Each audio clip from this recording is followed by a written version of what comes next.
ચતુર વાનર અને મગરની વાર્તા. મારી ચેનલ માં નવા છો તો મારી ચેનલને લાઈક કરો, શેર કરો, સબસ્ક્રાઇબ કરો. ધન્યવાદ. ઘણા સમય પહેલાની વાત છે કે એક બહુ મોટું તળાવ હતું.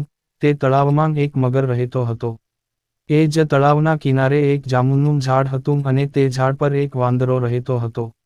જ્યારે જામુનના ઝાડ પર ફળ આવે ત્યારે વાંદરો તે ફળો ખૂબ જ ઉત્સાહથી ખાઈ લેતો અને મગર આ બધું જોઈને વિચારતો કે જો વાંદરો જ તેનો મિત્ર હોત તો મને પણ જામુનના મીઠા ફળ ખાવા મળે. જ્યારે પણ વાંદરો ફળ ખાતો ત્યારે મગર તેની તરફ જોતો. વાંદરો જ્યારે પણ મગરને જોતો ત્યારે તે સમજી જતો કે મગર પણ જામુનના ફળ ખાવા માંગે છે, પરંતુ તે મગરથી ડરતો હતો અને તેને કશું કહી શકતો ન હતો. ઘણા દિવસો વીતી ગયા પછી એક દિવસ મગરે વાંદરાને કહ્યું, ભાઈ વાનર, તને આટલા મીઠા ફળો ખાતા જોઈને મને પણ ફળ ખાવાનું મન થાય છે, શું તું મને ફળ ખવડાવી શકે છે? મગરની વાત સાંભળ્યા પછી વાંદરો સંમત થયો અને વાંદરાએ મગરને મીઠા બેરીના ફળ ખવડાવવાનું શરૂ કર્યું. ધીરે ધીરે બંને મિત્રો બની ગયા અને હવે બંને દિવસભર ફ્રૂટ ખાવા અને એકબીજા સાથે મજાક કરવા લાગ્યા. બંનેને હવે એકબીજા વગર રહેવાનું મન થતું ન હતું. એક દિવસ વાંદરાએ વિચાર્યું, આ મગર એકલો જ બ્લેકબેરીના ફળ ખાય છે, આજે હું કેમ તેની પત્ની અને બાળકો માટે ફળો ન રાખું. આ વિચારીને તેણે ઘણા બધા બ્લેકબેરી ફળો એક બંડલમાં નાખ્યા અને મગરને આપ્યા અને કહ્યું, તે આજે આ ફળો તેની પત્ની અને બાળકોને ખવડાવીને ખૂબ ખુશ થશે. વાંદરાએ જે કહ્યું તે મગરને ગમ્યું.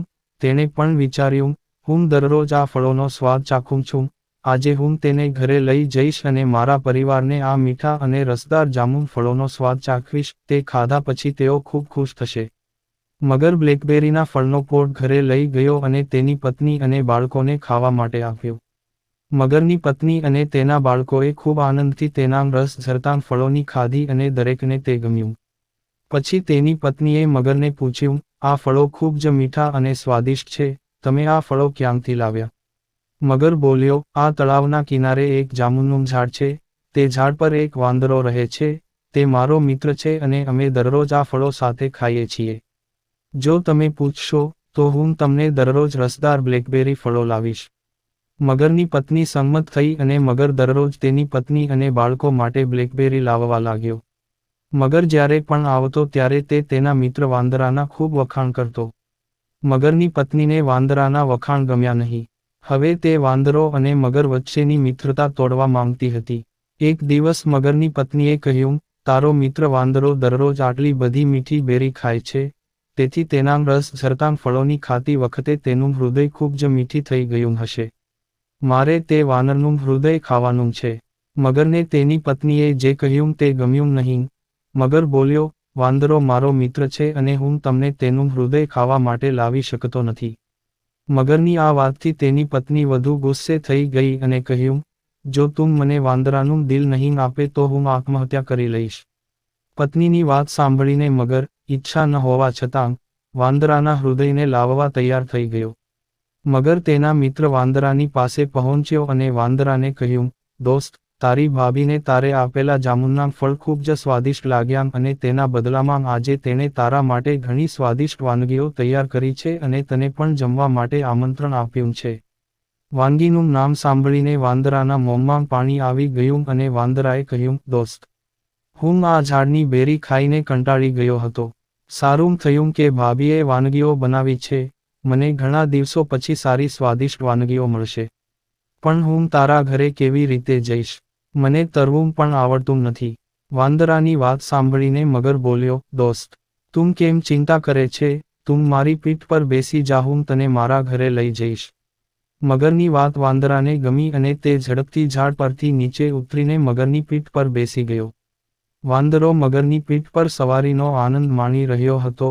બંને વાતો કરતા ચાલતા હતા. જ્યારે બંને તળાવ પાસે પહોંચ્યા ત્યારે મગરે વાંદરાને કહ્યું કે તેની પત્નીએ વાંદરાનું દિલ માંગ્યું છે, તેથી જ વાંદરો પોતાની સાથે લઈ જઈ રહ્યો છે. મગરની વાત સાંભળીને વાંદરો ખૂબ ડરી ગયો. હવે તે મગરની પીઠ પરથી ઉતરીને ભાગી પણ શકતો ન હતો. તેને સમજાતું નહોતું કે હવે શું કરવું. વાંદરાને ખબર હતી કે મગરને મગજ નથી. પછી વાંદરાએ ઉપાય વિચાર્યો. વાંદરાએ કહ્યું, મિત્ર મગર, આ તો બહુ સારી વાત છે પણ એક સમસ્યા છે. વાનગી ખાવાની ઉતાવળમાં મેં મારું લીવર એ જ જામુનના ઝાડ પર છોડી દીધું છે અને જો આપણે લીવર વગર ભાભી પાસે જઈશું તો તે બહુ ગુસ્સે થશે. તમે, મગર ઓછી બુદ્ધિ ધરાવતું પ્રાણી છે અને તેને કંઈ સમજાયું નહીં. તેણે વાંદરાને પૂછ્યું, દોસ્ત, હવે શું કરવું જોઈએ? વાંદરાએ કહ્યું, દોસ્ત, એક કામ કર. અમે જામુનના ઝાડ પર પાછા જઈએ છીએ, હું વૃક્ષ પરથી મારું હૃદય લાવીશ અને પછી અમે પાછા આવીશું. વાંદરાએ જે કહ્યું તે મગરને ગમી ગયું અને તે બંને જામુના ઝાડની નજીક આવતા જ વાંદરો ઝડપથી મગરની પીઠ પરથી કૂદી ગયો અને ઝાડ પર ચઢી ગયો. તે ઝાડની ઊંચી ડાળી પાસે ગયો અને બોલ્યો, ઓ મૂર્ખ મગર! શું તમે નથી જાણતા કે કોઈ પણ જીવનું હૃદય તેના શરીરની અંદર હોય છે, તો હું મારા હૃદયને ઝાડ પર કેવી રીતે છોડી શકું? તું મારો બેસ્ટ ફ્રેન્ડ હતો પણ તારી પત્નીને ખુશ કરવા તું મને મારવા માંગતો હતો, આજથી તારી મારી સાથેની દોસ્તી પૂરી થાય છે. આ પછી વાંદરાએ મગર સાથેની મિત્રતા તોડી નાખી અને તેને ક્યારેય બેરી ખાવા માટે ના આપી. બોધ, સમજદાર વાનર અને મગરની વાર્તા આપણને શીખવે છે કે આપણે ક્યારેય આપની ધીરજ ન ગુમાવવી જોઈએ. મોટામાં મોટી સમસ્યાઓ પણ ડહાપણ અને સમજણથી ટાળી શકાય છે. પૂરી વાર્તા સાંભળવા માટે ધન્યવાદ.